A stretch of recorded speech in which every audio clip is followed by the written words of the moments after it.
Salut les gars, j'espère que vous allez bien. Alors aujourd'hui on se retrouve pour une nouvelle vidéo dans laquelle on va voir comment trader la contre-tendance et aussi la tendance sur une seule et même paire de devises USD CHF. Donc dans cette vidéo on va faire un trade récap où je vais vous montrer comment analyser la paire de devises en question. On va passer par l'analyse de la structure de marché, la détermination des différentes zones d'order block, supply et demand, les prises de position, comment j'ai pu prendre des positions et comment j'ai basculé en time frame inférieur, comment j'ai fait l'analyse multi-time frame pour pouvoir améliorer mon risk reward. C'est tout cela qu'on va voir dans cette vidéo. Alors pour les personnes qui ne me connaissent pas, moi c'est Darno. Je fais sur cette chaîne KZNF des vidéos concernant le trading. Donc si c'est un sujet qui t'intéresse, je t'invite à t'abonner, à liker, à partager la vidéo à des personnes que ça peut intéresser. Aussi n'hésite pas à me laisser en commentaire des suggestions de vidéos que tu aimerais voir sur cette chaîne et aussi ton avis concernant cette vidéo quand tu auras terminé de la regarder. Allez, on va sur mon PC. Ok, déjà ici, comme vous le voyez, moi je suis sur la paire de devises USD CHF et je suis sur le time frame daily. Déjà, premièrement, on peut voir déjà que nous sommes baissiers. Ici, nous avons un point ici, nous avons un point ici. Quand je vois, on a un point ici, on a ça. Ensuite, on a ça, on casse ici. Ensuite, on a ça, on a ça, on a ça. On commence à être haussier avec cette cassure. Ensuite, on est repassé baissier avec la cassure. Donc, nous sommes baissiers. Dites-moi déjà en commentaire si vous appréciez ce style de vidéo où je présente des trades. Parce que moi, je juge que c'est... Bon, ça dépend. Je juge, moi, que ça peut aider certaines personnes à mieux comprendre comment analyser un graphique entièrement surtout. Ok, moi, j'ai la structure de marché. Nous sommes baissiers. Ça, c'est le premier point. On a un high, on a un low ici. Ensuite, qu'est-ce qu'on a? Moi, je remarque, ok, on n'a pas ici. Ici, en fait, on n'a pas eu de zone pertinente. Vous voyez ici, on n'a pas eu d'order block avec de l'imbalance qui pourrait nous pousser à croire qu'ok, on vient de réagir ici. Mais vu que nous sommes baissiers, on a tendance à prendre des positions short au niveau de certaines zones. Je maintiens en tête que nous sommes baissiers pour ce cas. Et ensuite, qu'est-ce que je fais? Je viens ici. Je me rends compte qu'en daily, nous sommes baissiers. On n'a pas cassé une zone ici pour marquer le changement de tendance. Donc, il est de baissier à haussier. On n'a pas cassé. Mais par contre, on commence à retracer. Donc peut-être on a la tendance baissière, on a fini de retracer le mouvement ici et on a tendance à vouloir continuer maintenant la tendance baissière. Donc pour peut-être recréer, on a recréé peut-être un point plus haut qui était plus bas que le point plus haut précédent et on aura peut-être tendance à venir recréer quelque chose comme ceci pour dire tendance baissière, on a des lows et des highs de plus en plus bas. Ce high est plus haut que le high ici et ce low qu'on veut créer ici sera plus bas que le low précédent ici. Ok, bon, on finit de voir tout ça, on s'est dit qu'ok, on entame une continuation de tendance. On arrive à un point majeur, on marque un short, un mini short en daily pour à ce niveau ici. Lorsqu'on voit ceci, on se dit qu'ok, là, le prix peut-être a fini de faire son retracement et peut potentiellement entamer une continuation baissière. Là, on a le break, on a déjà un sweep ici, comme ceci. Je vais mettre ici sweep. On a un sweep ici et on a aussi un autre sweep à ce niveau ici. Et qu'est-ce qu'on a? On a un order block en daily ici avec de l'imbalance. Qu'est-ce que moi je veux dans ce style de cas? Le prix pourrait potentiellement venir ici. Nous sommes baissiers, le prix arrive au-dessus des 50%. Il nous crée un short à ce niveau. Reprise du haut, prise du bas. Il nous crée un short. Donc on pourrait potentiellement se positionner ici, mettre le stop loss ici et venir target cette zone ici à ce niveau ici et ça ferait déjà un RR de 9, ce qui est déjà archi cool. Mais ce qu'on va faire, c'est qu'on va garder, on va prendre comme ceci, on va le garder quelque part ici. Mais nous, ce qu'on veut faire, c'est quoi? On veut trader avec des confirmations d'entrée pour pouvoir améliorer notre risk reward. Parce qu'ici, je ne suis pas sûr qu'on va tenir la position pendant des mois pour atteindre ce point-là, n'est-ce pas? Donc, nous, on veut faire de l'intraday. Donc, ce qu'on va faire, c'est quoi? On va revenir ici et on va attendre des confirmations lorsque le prix atteindra cette zone. Donc, lorsque le prix atteint cette zone, qu'est-ce qu'on fait? J'avance d'abord le prix. Le prix arrive sur ma zone daily. Ce que je fais, c'est quoi? Je bascule en H1 pour pouvoir voir mes entrées confirmé. Donc je bascule en H1 parce qu'on a réagi sur une supply en daily. Maintenant je bascule en H1. Lorsque je bascule en H1, qu'est-ce qu'on a? J'ai ceci, voici la réaction sur la supply daily qu'on a eu ici. Maintenant qu'est-ce que je fais? Vous savez, lorsqu'on arrive sur une zone, regardez, nous avons une schématique comme ceci. Lorsqu'on arrive sur une zone, moi j'attends des confirmations. Ça, pip, ensuite boum, ça c'est la première confirmation. Ou alors on arrive sur la zone et on fait quelque chose comme ceci. Maintenant moi je prends position parce qu'on a eu une cassure. Je prends position maintenant ici pour aller rechercher des points plus bas. Donc là, ce qu'on attend, c'est quoi? C'est des confirmations, changement de caractère après la réaction qu'on a eu sur la zone daily. Donc là, ici, je vais marquer ici réaction supply daily. Maintenant, j'avance le prix et j'essaye d'attendre des confirmations. Mais ce que moi j'attends alors, c'est quoi? C'est qu'on vient de me casser cette zone. Si on me break cette zone, je pourrais potentiellement prendre position ici et repartir chercher des points plus bas. Donc là, j'attends qu'on me casse cette zone ici. Ok, là on a la cassure, on a une zone haut, on a une zone de supply ici, comme ceci. Donc on a une mini imbalance ici, et ça c'est une zone de supply en H1. Ça c'est la première confirmation ici. Et là je place mon point haut à ce niveau. Et là qu'est-ce que je fais? J'ai ceci, je place ma zone de vente, on va dire même à 19 pips comme ceci, n'est-ce pas? Et je pousse, on va voir le target plus tard, je pousse la zone, on va même dire même déjà ce lot ici, c'est déjà cool, c'est déjà pas mal. Donc j'ai mon prix ici. Ok, on va voir ce qui se passe. J'ai ma zone de supply daily qui est déjà très pertinente. Ensuite, on arrive sur cette zone, je bascule en H1 pour avoir des entrées confirmées. Donc j'attends un réalignement en H1. Vous voyez, H1 se réaligne avec la structure baissière qu'on a. Et là, on passe baissier. Et moi, j'attends des confirmations. Et je prends position à ce niveau. Donc, je prends position après le réalignement à ce niveau. Donc, j'avance le prix et on voit ce qui se passe. OK, le prix nous active. Si on crée une nouvelle cassure de ce lot, vous voyez, je pourrais encore potentiellement prendre une nouvelle position de scaling. Vous voyez, donc là, j'accélère. OK, le prix danse beaucoup. OK. Là, on a créé une nouvelle cassure. Vous voyez que la réaction sur la zone de supply daily nous ramène le prix vers la baisse. Vous le savez, moi, comme je le répète à toutes les vidéos, moi, c'est comme si ici, on se serait fait sortir à 19 pips. Avec le spread et tout ça. Moi, je pense qu'on se serait fait sortir. Ça aurait pu être un BE, mais je crois qu'on se fait sortir. Si on va mettre SL.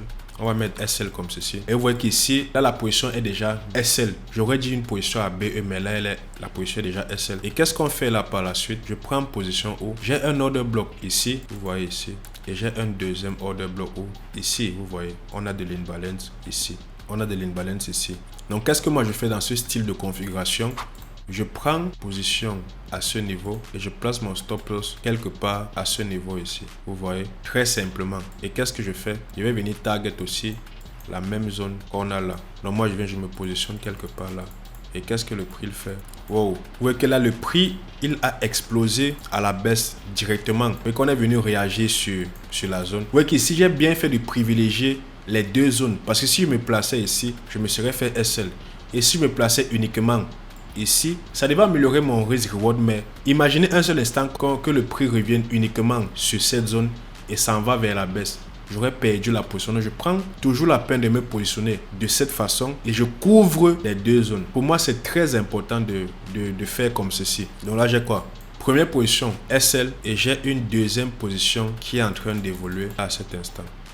Ok, et là la position c'est déjà plus de 6 heures. On peut continuer son mouvement. Ok, là on est déjà à 7 heures. Je reviens maintenant en daily. Lorsque je suis en daily, qu'est-ce qu'on a? Si on avait déjà pris la position à ce niveau, donc sur cette zone, le prix aurait très bien évolué déjà de peut-être 2 heures. Et là encore, on a une nouvelle confirmation. Vous voyez que le mouvement baissier qui avait fini de retracer, ici, nous montre vraiment une volonté. Première cassure qu'on a eu. Deuxième cassure encore qu'on a à ce niveau, nous montre vraiment une volonté baissière. Donc maintenant, qu'est-ce que moi je fais? Je trace ma nouvelle zone. Regardez, je vais zoomer comme ceci. Et je vais encore attendre des confirmations ici pour venir réagir ici. Par contre, on a encore une nouvelle zone ici. Donc, je vais encore tracer ma nouvelle zone de supply à ce niveau. Et je vais attendre d'avoir encore des confirmations en H1. Toujours, si le prix arrive ici, j'attends des confirmations. Si le prix arrive ici, j'attends des confirmations pour pouvoir prendre position. Très simplement. Donc, je vais zoomer. Ok, le prix casse. Ok, le prix commence à remonter pour retracer. Ok, le prix évolue. Là, le prix arrive sur ma zone. Et la nouvelle structure qu'on forme ici, regardez. High, low, high, low. Donc, qu'est-ce qu'on a? J'ai ce point. Vous voyez que là, nous sommes déjà au 50% de cette baisse. Et on a une belle zone à ce niveau. Donc, qu'est-ce que moi je fais? Je bascule en H1. Lorsque je bascule en H1, qu'est-ce qu'on a? Voici notre zone de supply à ce niveau. Donc, je vais attendre des confirmations. Comme on l'a dit au début, réaction, ensuite short ou alors réaction, ensuite continuation baissière. Et je prends position sur l'ordre bloc qui crée la cassure baissière. Là, pour le moment, il faudrait qu'on break cette zone pour que je puisse me positionner sur un ordre bloc valide ici. Ok, on n'a pas cassé la zone. Par contre, on essaye de monter. Ok, on crée une nouvelle cassure ici. Moi, je veux qu'on vienne me break toujours cette zone ou alors cette zone ici pour que je me positionne. Grosse impulsion haussière. voyez, le prix récupère ce high, regardez. Le prix récupère ce high ici. Donc moi j'attends donc quoi? J'attends, prends le high, moi j'attends la cassure pour faire le short et je me positionne sur notre bloc qui y aura quelque part là. Qu'est-ce qu'on a? Pareil encore, le prix récupère encore un autre high ici. Et là, voici, regardez ceci. On a ça, ensuite, donc c'est ce lot qu'on doit casser ici que je vais prendre en compte.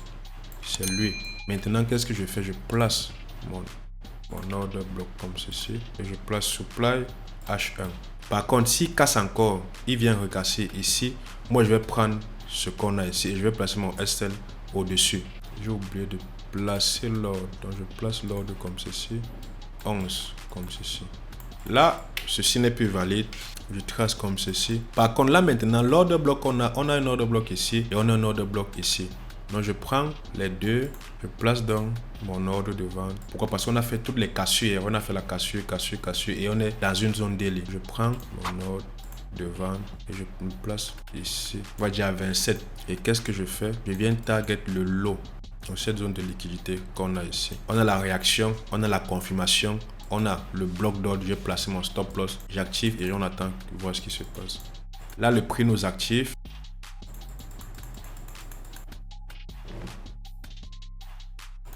Vous voyez que là, le prix a très bien évolué jusqu'à l'atteinte de notre TP à plus de 7 heures. Donc maintenant, ce que je vais faire, c'est que je vais basculer en daily pour qu'on voit, pour qu'on ait une vue d'ensemble de la position. Les premières positions ont été prises après la réaction sur cette zone daily à ce niveau. Ensuite, la deuxième position a été prise ici avec la réaction sur cette zone daily qui se trouvait très bien dans une zone de plus de 50% de cette baisse qu'on a eu ici. Pareil, l'ordre bloc daily qu'on a eu ici se trouvait logiquement à plus de 50% de cette baisse qu'on a ici. Il se trouvait même net dans la zone d'OTE. Ok, maintenant qu'est-ce qu'on a? Je pense que c'est tout. Lorsque le prix break ici, on a une nouvelle zone où on a une nouvelle zone de supply à ce niveau. Et arrivé sur cette zone, on peut potentiellement s'attendre encore à quoi? À des confirmations. Si le prix atteignait notre zone qu'on a ici, vous voyez. C'est comme ça en fait que moi je négocie sur le marché. Et s'il arrête le backtest, que le prix est encore à ce niveau ici. Donc le prix peut encore potentiellement venir réagir ici en traçant une structure baissière de ce point-ci à ce point-ci. L'order bloc se trouve où? Dans la zone de pull R et dans la zone d'OTE. Donc c'est une zone encore. On pourrait revenir attendre des confirmations en H1 pour prendre des positions en short. Et pourquoi des positions en short depuis? Parce que nous sommes baissiers. La structure majeure daily, elle est baissière. Mais ici sont les structures internes. Donc ici, baissier, on profite, on prend en position ici. Nous sommes encore très baissiers. On profite, on prend le moment encore ici nous passons encore baissier, on va profiter et prendre encore position à ce niveau ici. Maintenant on va essayer, là on a pris 3 positions, 1 SL et 2 TP. On va essayer de voir si sur les réactions en H1 on aurait encore pu filtrer nos zones en M15. Donc ce que je vais faire, c'est quoi? Je vais couper pour le premier cas ici et je m'en vais en M15. Déjà j'efface ceci. Bon, avant d'aller en M15, je vais d'abord revenir sur du H1, Là comme j'ai dit, on avait deux zones. On a une zone de supply ici en H1 et on a une deuxième zone de supply ici en H1 aussi, donc supply. On a ces deux zones. Je vais souligner ceci pour que ce soit un peu plus clair, où le prix a très bien réagi d'ailleurs. Maintenant, ce que je vais faire, c'est que je vais coupe ici après la réaction sur la zone. Je vais maintenant en M15. En M15, qu'est-ce qu'on a? Le prix réagit sur la première zone de supply. Ensuite, le prix se trouve où? Nous sommes dans une structure baissière et le prix se trouve dans une très belle zone d'order block, dans une zone de premium. On a la première réaction ici. Sur notre supply, on a la deuxième réaction. Ce qu'on pourrait s'attendre sont les mêmes confirmations toujours. Réaction, ensuite, short. On prend ici et c'est tout. Donc maintenant, qu'est-ce qu'on a ici? Qu'est-ce qu'on peut faire justement pour améliorer notre prise de position? C'est de venir ici. Déjà, celles-ci sont les prises de position en daily, en H1. Je vais venir modifier ceci. Je vais ici, je mets que ça s'affiche uniquement en H1. Je mets que ça s'affiche uniquement en H1. Je retiens en M15. Maintenant ici, moi j'attendrai la cassure. Pour une position en M15, moi j'attendrai la cassure ici. J'attendrai la cassure de ce point-ci. Vous voyez ici. Cassure de ce point et de ce point-ci. Et donc, ces deux points, j'attendais la cassure d'un de ces deux points. Ensuite, je me placerai ici. Je placerai mon stop loss au-dessus. Qu'est-ce qu'on a? On casse. Ok, on profite, on casse le deuxième. Je me place donc sur ma zone et je me protège ici à 12. Et on voit est-ce que le prix il nous fait. Sur ce style de cas où on a l'imbalance ici, imbalance ici, imbalance ici, je prends toujours un order block avec une bonne partie d'imbalance. Vous voyez que l'order block principal c'est ici. Et j'aurais pu vous dire que c'est ici que je serais entré. Mais moi, avec l'expérience, moi j'entre ici et je prends une bonne partie de l'imbalance parce que le prix, vous voyez que le prix a réagi dans l'imbalance et a chuté. Il pourrait chuter comme ça et repartir directement vers la baisse. Mais là, ok, on considère que j'ai pris cette position ici. Je vais avancer un peu, voir d'abord si le prix descend. Ok, le prix évolue.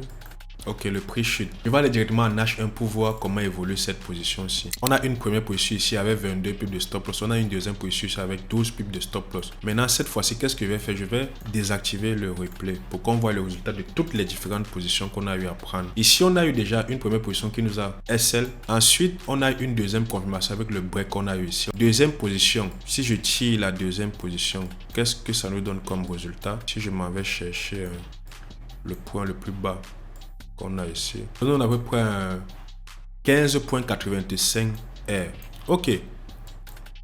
Mais si on restait au niveau de ce lot, ça nous donnait... Là, c'est déjà pour le swing et lorsqu'on parle de 15.85 R. Mais si on restait au niveau de ce lot ici, ça m'aurait donné 6.43, ce qui est déjà très good, juste pour une continuation de, vous savez, on target les lows lorsque nous sommes dans une tendance baissière. C'est ce point-ci que moi j'aurais pris comme target. Pareil aussi pour le M15. Pour le M15, nous sommes déjà à 7. Si je tire et que je target uniquement ce point, nous sommes à 11.93. Donc je mets ici 11.93 et je mets ici 6.43. Pareil ici, vous voyez, on a une nouvelle structure ici. Et je target quoi? Le low daily. C'est ici que moi j'aurais, c'est ce point-ci que moi j'aurais target. Par contre, ici, est-ce qu'on a pu avoir une confirmation en M15? Bon, de visu même, je vois que c'est pas le cas, hein, parce que là on a une grosse impulsion.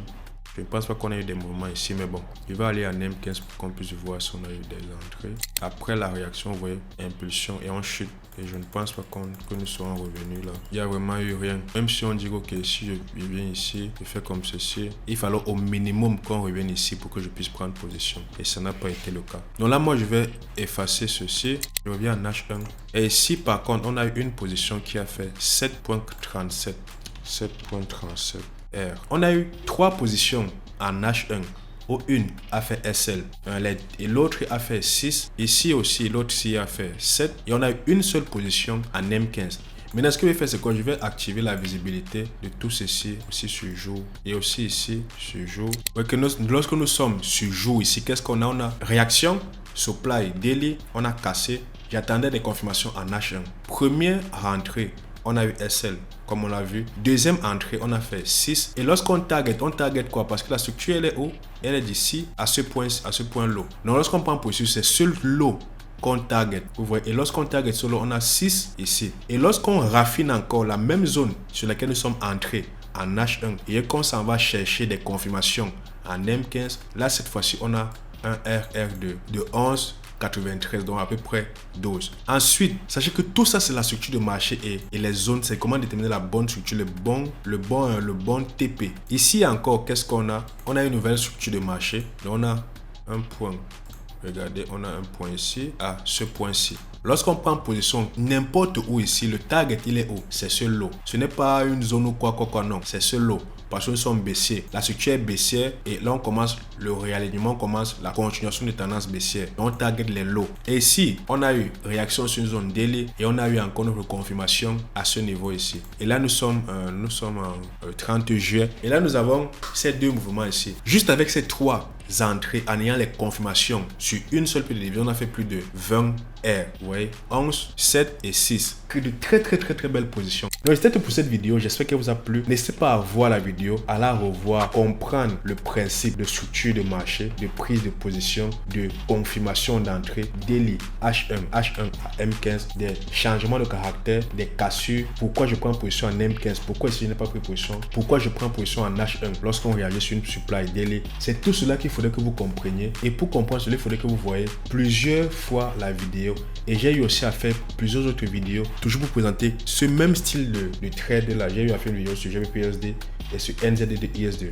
Je pense bien. J'espère que la vidéo vous a plu. N'hésitez pas à me laisser un like. Tu me laisses un like, tu t'abonnes et tu laisses un commentaire pour me dire si tu as apprécié cette vidéo et aussi d'autres sujets de vidéos que tu aimerais voir sur cette chaîne. Moi, je vous dis à plus pour la prochaine vidéo. Passez une excellente soirée ou journée en fonction de l'heure à laquelle vous regardez cette vidéo. Allez, peace!